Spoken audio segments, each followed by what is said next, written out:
Welcome to Homegrown Florida. I'm Petrina, and today we are going to be planting the shade garden. A couple of months back, when we were still in the cool season, my husband did something amazing that I have been putting off forever, which is tearing out this section, which had really become like our garden junk drawer, and now we're going to be putting some plants in it. Those first plants I'm showing you, I honestly can't remember. I think they might have been lilies, like the white Easter lilies. This one is a begonia, and I tried to select a bunch of plants that I was fairly certain could do well here. With the shade, this one right here is a holy basil or Tulsi basil. And then I also have a banana that you see back there. And then I'm going to share with you one more plant. That one is going to be the Shampoo Ginger. Now, if you're interested in any of these plants, I got them from greendreamsfl.com. Green Dreams is run by Pete. He has a YouTube channel as well, so definitely check that out. But if you get a chance, make sure to head over to his nursery in Spring Hill. It is amazing. It is a gardener's paradise. But I had him ship a bunch of these over to me. Some of them I already had, like those Easter lilies. And a couple things that I had already planted were some dahlias that I had gotten from Burpee. Now this right here is how I'm going to feed the banana. This is an in-ground Vago composter. Now I could just put compost down, but I've been really interested in these to see if I could possibly keep this banana fed enough. Now you might be probably questioning some of my choices here on a shade garden, like bananas in a shade garden. Well, while bananas do like a lot of sun and they do like a lot of heat and they do like a lot of rain, bananas commonly are grown or grow in the wild underneath tree canopies, so I suspect that this guy will do well here. I'm not 100% sure that he will actually fruit, but for me this area is more about beauty and a little less about productivity. It took me a long time to really select the plants that I wanted to go in this area because I am definitely much more into growing edible plants, and it was just hard for me to wrap my brain around, edible plants that are going to do really well in super shady conditions. This area might get 1 hour of sunlight a day. The rest, it's just dapple shade all the time. There's just a bunch of trees over to the west of it. The house is on the east. This is the north corner side of my house. So it's just not going to get a lot of sun. And there's not a whole lot of edible plants that really do well. I know that like ginger and turmeric will grow in the shade, but it doesn't like produce a significant amount of food when it's like that. The roots don't grow as big. You can definitely do leafy greens like collards and kales and lettuces, and they should do okay. They'll grow more slowly, which is sometimes a good thing. And I will probably use some of the space here to grow some of my leafy greens during the winter, but during the summer, there's just not a whole lot of plants. There is Sisio.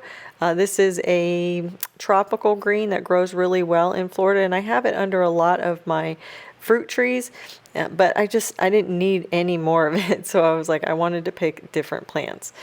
So we got our composter buried. I'm going to show you towards the end how we get that filled up, but basically I just buried it to where all of those little slits, those little air holes were covered. Those are not air holes, actually.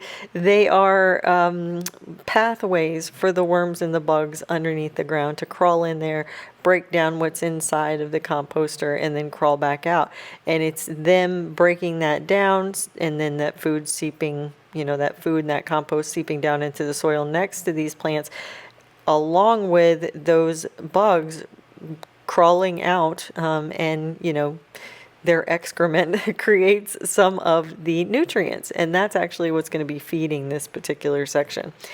These Easter lilies, I think I got them from Rural King on like one of those impulse buys, and they haven't really done well. I'm not even 100% that's what these are. They haven't done well, but I started them in these pots and I was like, you know what, let's just see what happens, because the plant that's sitting right next to it on the left there, that is a dahlia, and everyone told me dahlias need full sun, but this dahlia is growing very well from tubers, and I thought, well, you know what, I'm going to stick these guys over here. If they do well, great. If not, next year I will plant more dahlias in this corner and make it a nice little pretty, flowering area. The more flowers that you can put near your fruit trees, the better off you're going to be when it comes to pollination. Because a lot of the fruit trees, even if they are self-pollinating, still need the insects to move the pollen around amongst the flowers, even if it's on the same exact tree, which is what self-pollinating means. Or you need them to move pollen from your two different trees, like with my plum trees.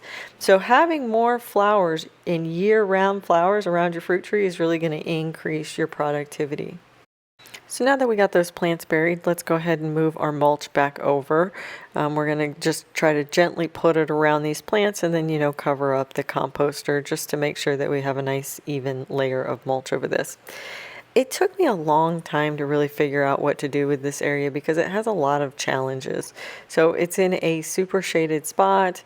It's right by all of our irrigation, which you'll see in a second. So it's got our well pump right there. It's got all of our cable lines. Our electricity comes in here. So I needed it not to become overwhelming. I needed it not to have deep roots because the irrigation and the well pump is right underneath here. So I really had to select my plants very carefully, and that's why I selected these, with the biggest ones being the bananas. And even the bananas, I selected dwarf varieties that I am going to try to control how many pups that it creates.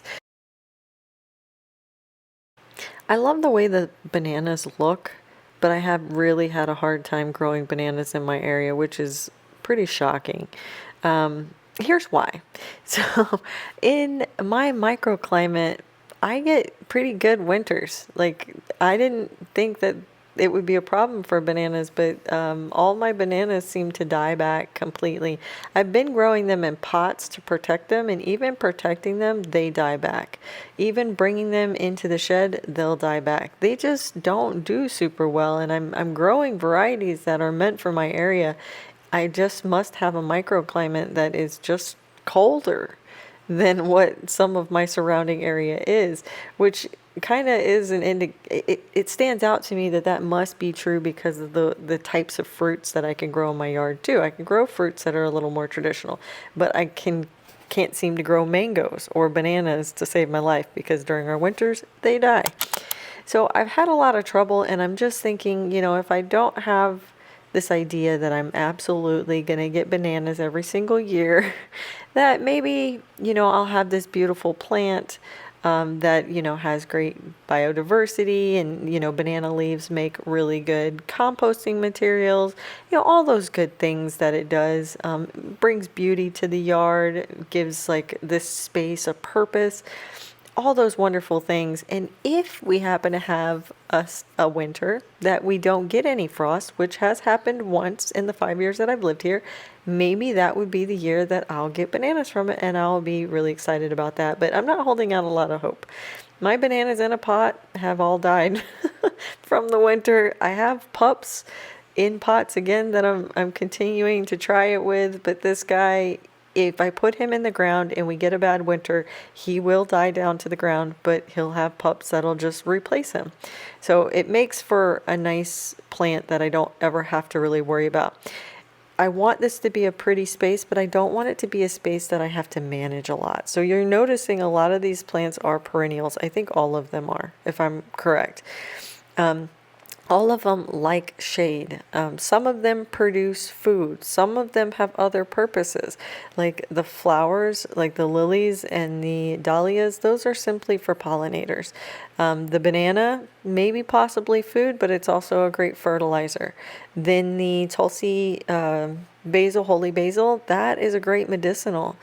The shampoo ginger, I just love the idea of being able to create my own shampoo. And then the begonia is a shade-loving plant that most people grow inside their house. It's a house plant. But I want to tuck it underneath the banana to see if I can add some of this red coloring that it has. It will be completely shaded, so I'm hopeful that it would get really big and beautiful from that shade that it gets. But we're going to have to see how that is. this area does get a little bit of direct sun, so I'm not 100% sure how the begonia is going to handle that.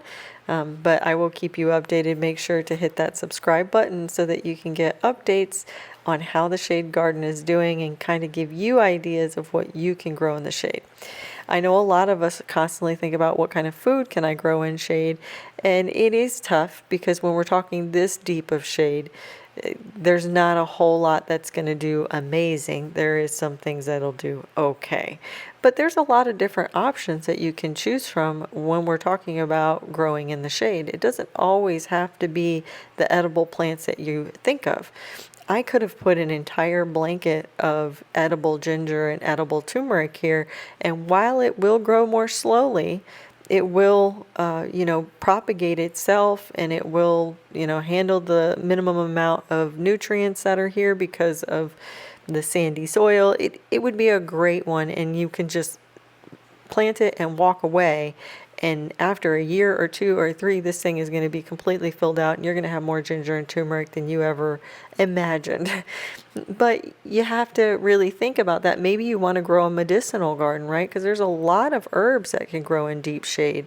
I grow a significant amount of my herbs with just 2 or 3 hours of sunlight, direct sunlight, and I think a few of those probably would be happier with 1 or 2 hours.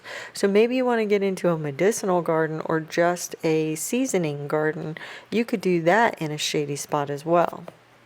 Another really great idea for a shade garden is going to be putting in a native garden. So if you have had some struggles with pollinators in your vegetable garden, pollinators on your fruit trees, you can go out and pick out some native plants and put those in. I have a salt and pepper plant that is in what I would call half shade, and it brings every single bee and pollinator into my yard. It is a killer native plant when it comes to bringing in the pollinators, and I swear, like, that plant alone increased my pollinators by at least 75%. So imagine if you took a shady spot of your yard that you've just been struggling to grow things and instead looked for those native plants that really enjoy growing in shade, particularly flowering ones. You can go to the Florida Native Plant Society website, and you can put all kinds of requirements in there, or filters in there, saying if it's completely shade, if it's dapple shade, if it's partial shade, if it's full sun. You can put your salt tolerance if you live close to the coast. You can talk about your sandy soil. I mean, you can filter all kinds of things, whether you're in North Florida, Central, South. I think it's down to the zip code. And then you can tell it, hey, I want flowering plants, or I want plants that attract hummingbirds, or I want plants that attract bees, or, sky's the limit, guys. Edible plants, they have so many filtering options. It's an amazing website. And they're going to tell you all the plants that are native. They're also going to tell you like what the common name is, what the the scientific name is. That's important because when you go out to try to find these plants, there are a lot of plants that are not native that have the same names. So finding them by their scientific name is going to be making sure that you're getting a plant that is actually native. They also have on their website some places to find areas or find nurseries that sell the native plants. That's actually where I got a lot of mine from. Just about done with the shade garden. We got everything planted. There's a lot of space in between a lot of these plants, but that's because a lot of these are going to propagate and spread. They're going to get really big. The first thing I'm dumping into our in-ground composter there is some kitchen scraps, and then I have some shredded paper. You need a balance of greens and browns. So the brown's going to be the shredded paper. That's going to be dried leaves, wood chips, sawdust, those kinds of things. The greens, which I used kitchen scraps, you could also use plant debris from the garden, like your dead plants. You could use coffee grinds. You could use grass clippings. You could use animal manure. Now you're going to want to fill it all the way up. I'm just putting a little bit in to get started.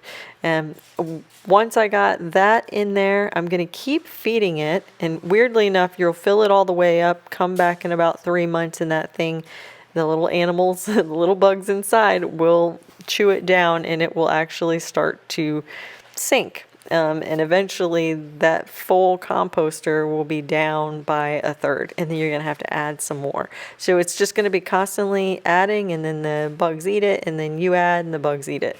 Now we're just going to water these guys in and make sure they get water over the next 2 weeks. I'm going to come out here and just make sure that they're getting what they need. I'm going to monitor them just to make sure that they're not getting too much sun or they're not getting too much shade. Thanks so much for hanging out with me today as we put in the shade garden.